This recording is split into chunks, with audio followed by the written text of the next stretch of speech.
Hello friends, welcome to my channel. तो आज हम बात करते हैं आज हम बात करते हैं ESI की में जो क्वेश्चन आता है उन बारे में, जो मोस्ट इम्पोर्टेंट क्वेश्चन। तो हमारा पहला क्वेश्चन क्या है, चलिए देखते हैं। तो ये है आज का हमारा पहला क्वेश्चन, चलिए देखते हैं क्या है। तो आज का हमारा पहला क्वेश्चन है the most significant complication in clients undergoing chronic peritoneal dialysis.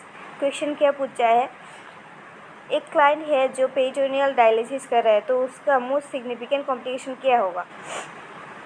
Most significant complication क्या होगा मोस्ट सिग्निफिकेंट कॉम्प्लिकेशन क्या होगा जो क्लाइंट है उसका पेरिटोनियल डायलिसिस है। चलिए ऑप्शन देखते हैं। तो आज का हमारा पहला ऑप्शन क्या है, pulmonary embolism, hypotension, next dyspnoea, next peritonitis. तो ऑब्वियसली क्लाइंट जो है उसका पेरिटोनियल डायलिसिस हो रहा है, तो obviously there is a chances of peritoneal cavity में इन्फ्लेमेशन होगा। तो इस पेरिटोनियल कैविटी में इन्फ्लेमेशन होगा, तो इसका करेक्ट आंसर क्या है। तो इसका करेक्ट आंसर होगा ऑप्शन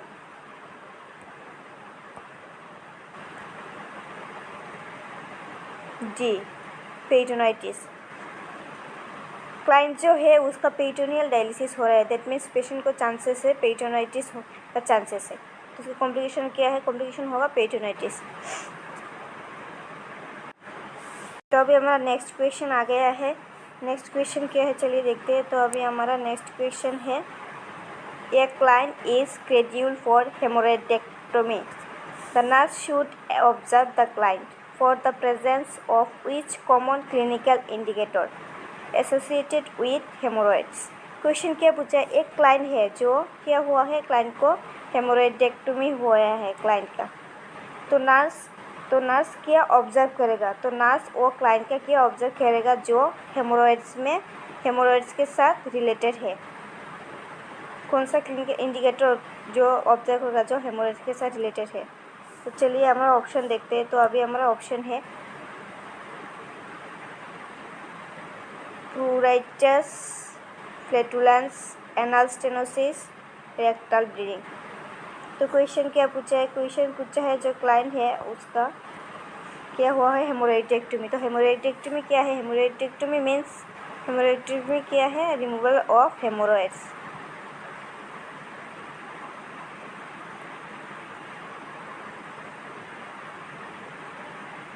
रिमूवल ऑफ हेमोरॉइड्स। तो हेमोरेक्टोमी में आप लोगों को पता ही है, हेमोरेक्टोमी में दो टाइप्स होता है, एक है इंटरनल और एक है एक्सटर्नल।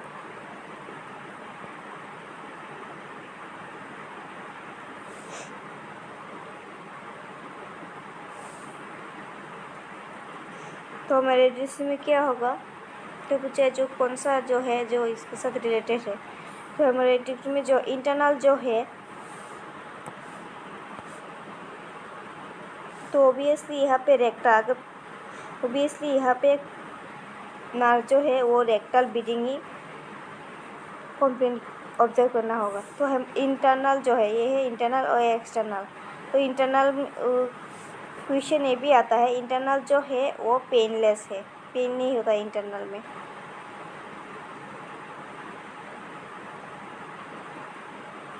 और जो एक्सटर्नल है वो पेनफुल है।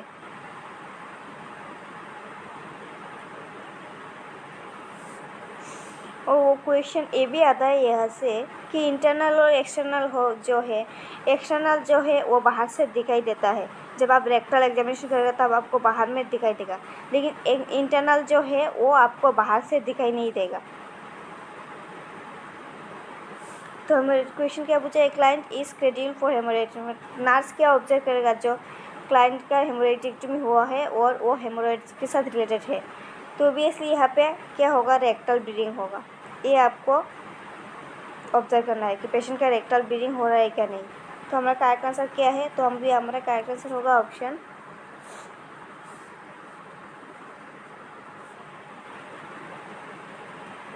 जी, रेक्टल ब्लीडिंग। तो हमारा नेक्स्ट वीडियो आ गया, सॉरी गाइस, ये है हमारा नेक्स्ट क्वेश्चन। चलिए देखते हैं नेक्स्ट क्वेश्चन क्या है। विच of the following complication require immediate attention in the patient who underwent prostatectomy. Question क्या पूछा है, इनमें से कौन सा कॉम्प्लिकेशन है जो आपको इमीडिएट अटेंशन देना पड़ेगा। जो पेशेंट जो है उसका प्रोस्टेक्टेक्टोमी हुआ। प्रोस्टेक्टेक्टोमी मीन्स क्या है, एक्टोमी मीन्स रिमूवल, प्रोस्टेट जो है और रिमूवल क्या है, रिमूवल ऑफ प्रोस्टेट।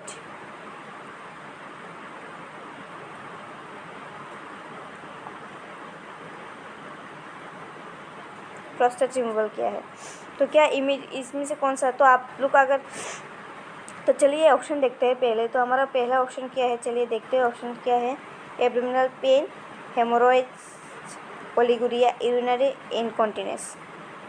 तो प्रोस्टेक्टोमी, आप लोग अगर प्रोस्टेक्टोमी सीखा ही होगा तो ओबियसली यहाँ पे आपका फर्स्ट कॉम्प्लिकेशन जो है वो आएगा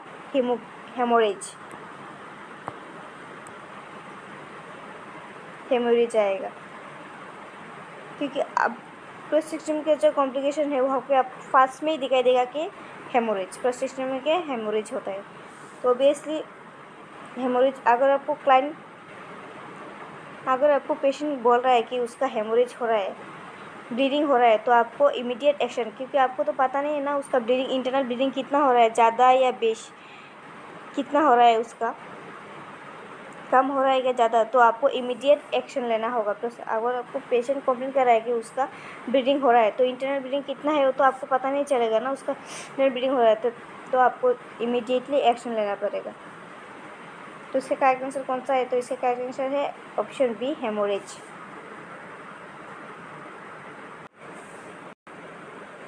next question, which of the following is the reason for the development of hydramnios in a women with gestational diabetes. Question क्या बोला है, क्वेश्चन बोला है इनमें से कौन सा क्या रीज़न है जो जो वुमेन है, उस प्रेगनेंसी वुमेन है, उसका प्रेगनेंसी वुमेन का डायबिटीज़ भी है, उसका प्रेगनेंसी वुमेन है जो उसका जो हाइड्रोमियस जो वो डेवलप हो रहा है, तो क्या रीज़न होगा जो उसका हाइड्रोमियस डेवलप हो रहा है। तो ऑप्शन क्या है, पहला option hyperplasia of blood vessels, fetal diuresis, absence of swelling reflex in fetus, increase transudation. तो चलिए क्या है क्वेश्चन, क्या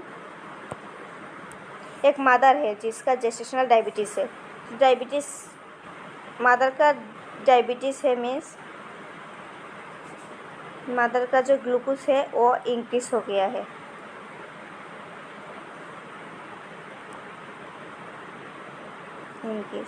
तो मदर का ग्लूकोज इंक्रीज होगा तो फीटस का भी ग्लूकोज इंक्रीज होगा।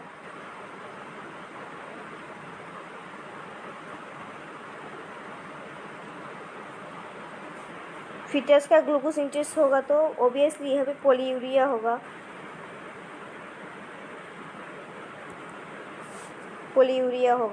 तो पोलीयूरिया मीन्स जो फीटस है वो ज़्यादा यूरिन पास करेगा,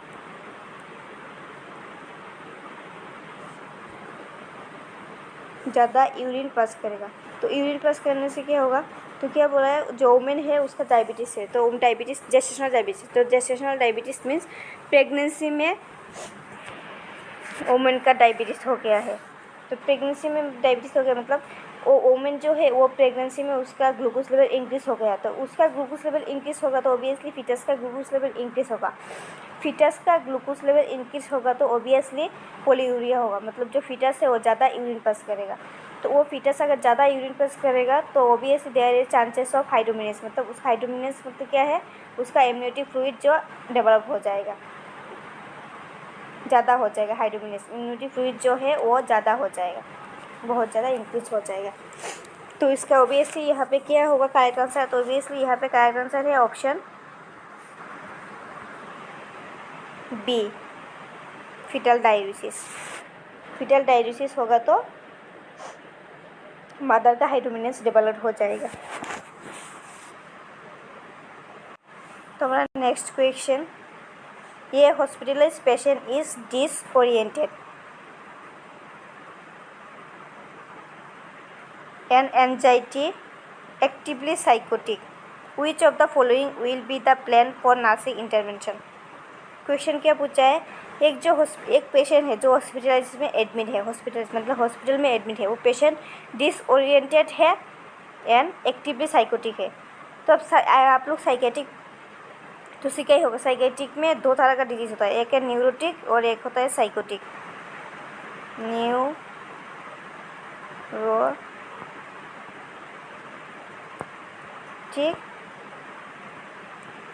और एक है साइकोटिक होता है। तो क्वेश्चन क्या है, पेशेंट जो है वो पहले से डिसओरिएंटेड है और एक्टिवली साइकोटिक है।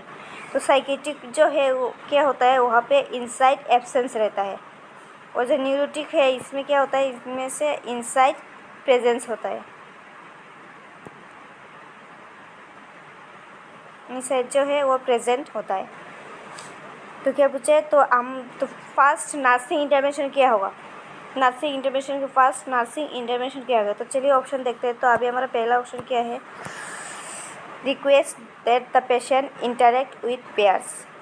Next, encouraging the patient to participate in unit programs. Next, reality orientation. Next, involvement in the milieu.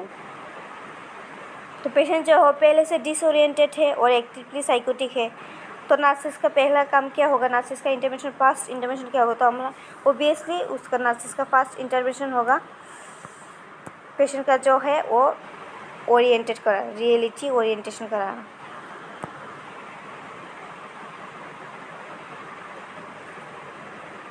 Fast nursing intervention क्या है, reality orientation. Because patient already disoriented है, तो फर्स्ट उसको ओरिएंटेड कराना होगा, रियलिटी। तो इसका करेक्ट आंसर क्या होगा, ऑप्शन सी। तो नेक्स्ट क्वेश्चन क्या है, a 47-year-old man with the liver failure who has developed ascites, the nurse understand that this is due to. Question क्या पूछा है, चलिए देखते हैं। क्या ये 47 ईयर्स ओल्ड मैन है जो इसका लिवर फेलियर हो गया है, उसके साथ उसका एसाइटिस भी डेवलप्ड है।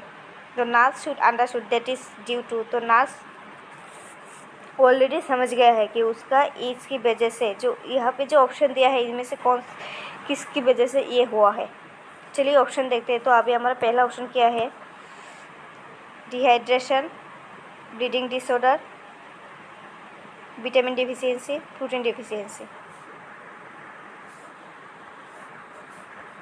तो क्या है, जो पेशेंट है उसका लिवर फेलियर है, ओबियसली एसाइटिस। तो एसाइटिस मीन्स क्या है, एसाइटिस मीन्स फ्लूइड फील्ड इन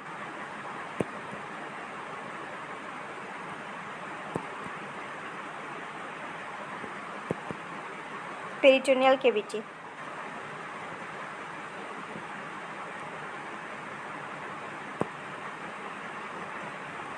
पेरिटोनियल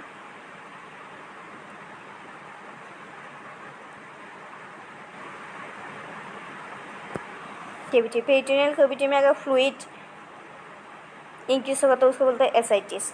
तो क्या है, जो क्लाइंट है उसका क्या है, लिवर फेलियर। तो लिवर फेलियर कब होता है, उसका क्या है, लिवर फेलियर हो गया। तो लिवर फेलियर मीन्स उसका लिवर खराब हो गया, तो उसका लिवर क्या फॉर्म करता है, लिवर एल्बुमिन फॉर्म करता है, एल्बुमिन।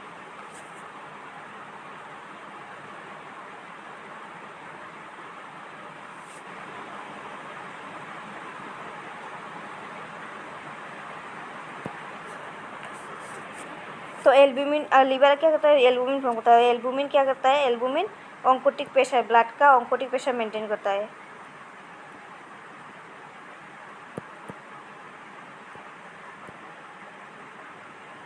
ब्लड का ऑन्कोटिक प्रेशर मेंटेन करता है। तो ब्लड का अगर ऑन्कोटिक प्रेशर मेंटेन नहीं होगा तो ऑब्वियसली यहाँ पे क्या होगा, फ्लूइड जो है वो लीकेज हो जाएगा। लीकेज होकर क्या, फ्लूइड लीकेज होगा मीन्स यहाँ पे एसाइटिस होने का चांसेस है। फ्लूइड लीकेज होगा तो एसाइटिस हो जाएगा। फ्लूइड लीकेज होने की वजह से एसाइटिस हो जाएगा। ऑन्कोटिक प्रेशर मेंटेन करता है। ऑन्कोटिक प्रेशर अगर मेंटेन नहीं होगा तो फ्लूइड लीकेज होगा, फ्लूइड लीकेज होगा तो एसाइटिस हो जाएगा। तो एसाइटिस, तो क्या पूछा है, पेशेंट का जो है वो लिवर फेलियर हो गया है। तो एसाइटिस, तो लिवर फेलियर, तो अगर लिवर अगर एल्बुमिन, तो लिवर ख़राब हो गया तो एल्बुमिन भी डिक्रीज हो जाएगा, एल्बुमिन भी कम फॉर्म होगा। तो एल्बुमिन कम फॉर्म होगा तो उसका ऑन्कोटिक प्रेशर भी कम हो जाएगा। कम होने से क्या होगा, एसआईटी फ्लूइड लीकेज होगा। फ्लूइड लीकेज होने से, लीकेज की वजह से क्या होगा, एसआईटिस हो जाएगा, मतलब उसका फ्लूइड लीकेज हो जाता है तो उसका एसआईटिस हो जाएगा। तो ये किसके लिए होता है, तो लीवर जो है वो क्या करता है, तो यहाँ पे प्रोटीन, तो एल्बुमिन क्या करता है, एल्बुमिन कहाँ से आता है, एल्बुमिन जो है वो प्रोटीन, प्लाज्मा प्रोटीन में एल्बुमिन रहता है, ज़्यादा से ज़्यादा परसेंटेज रहता है प्रोटीन में एल्बुमिन। तो ये क्या ऑप्शन क्या दिया है, प्रोटीन डिफिशियंसी। तो अगर पेशेंट का, तो ये किसके लिए होता है, प्रोटीन डिफिशियंसी होने से पेशेंट का एल्बुमिन फॉर्म नहीं होता है। तो अगर लीवर में अगर प्रोटीन डाइजेस्ट नहीं होगा तो एल्बुमिन भी फॉर्म नहीं होगा। तो एल्बुमिन फॉर्म नहीं होगा तो ओबियसली ऑन्कोटिक प्रेशर मेंटेन नहीं होगा। ऑन्कोटिक प्रेशर अगर मेंटेन नहीं होगा तो ओबियसली देयर चांसेस ऑफ एसआईटिस हो जाएगा। तो इसका करेक्ट आंसर क्या है, तो चलिए देखते हैं। तो इसका करेक्ट आंसर है ऑप्शन, ओबियसली है कि इसका करेक्ट आंसर होगा option D, protein deficiency. Protein जो है वो एल्बुमिन मेंटेन करता है, प्रोटीन जो है एल्बुमिन मेंटेन करता है। तो प्रोटीन अगर लीवर में डाइजेस्ट नहीं होगा तो एल्बुमिन भी फॉर्म नहीं होगा, लीवर भी एल्बुमिन फॉर्म नहीं करेगा। तो लीवर एल्बुमिन फॉर्म नहीं करेगा तो ऑन्कोटिक प्रेशर भी मेंटेन नहीं होगा, तो इसका होगा एसआईटिस हो जाएगा। तो नर्स को पता ही चल गया तो ये किसकी वजह से हुआ, तो इसका करेक्ट आंसर है option D, protein deficiency. Next question क्या है, the nurse is caring for a client diagnosed with COPD, which data would warrant immediate intervention by the nurse। क्या बोला है, जो पेशेंट है जो उसका ओबियसली पहले से उसका डायग्नोज हो गया कि पेशेंट क्लाइंट का COPD हुआ है। COPD means chronic obstructive pulmonary disease. तो इनमें से कौन सा डाटा है जो आपको नर्स जो है वो इमीडिएट इंटरवेंशन लेना पड़ेगा। तो जो ऑप्शन क्या है, पहला ऑप्शन क्या है, पहला ऑप्शन है client pulse oximeter reading in 92%, client's arterial blood gas level is 74, client has SOB means shortness of breath when walking to bathroom, next client sputum is rusty colour. तो क्या है, पेशेंट का OP पहले से diagnose है कि patient का chronic COPD means chronic obstructive pulmonary disease हुआ है। तो इनमें से कौन सा ऑप्शन आपको दिखाई देगा क्लाइंट में, तो उसकी वजह से आपको ओबियस इमीडिएट एक्शन लेना पड़ेगा। तो इसका ओबियसली इसका करेक्ट आंसर है option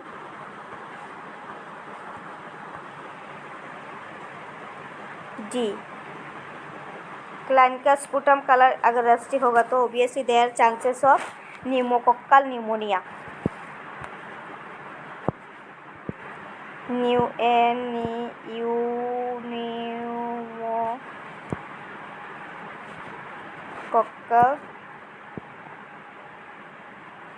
pneumonia, there is a chances of pneumococcal pneumonia, जो आपको इमीडिएटली एक्शन लेना पड़ेगा। Thank you guys for watching my video.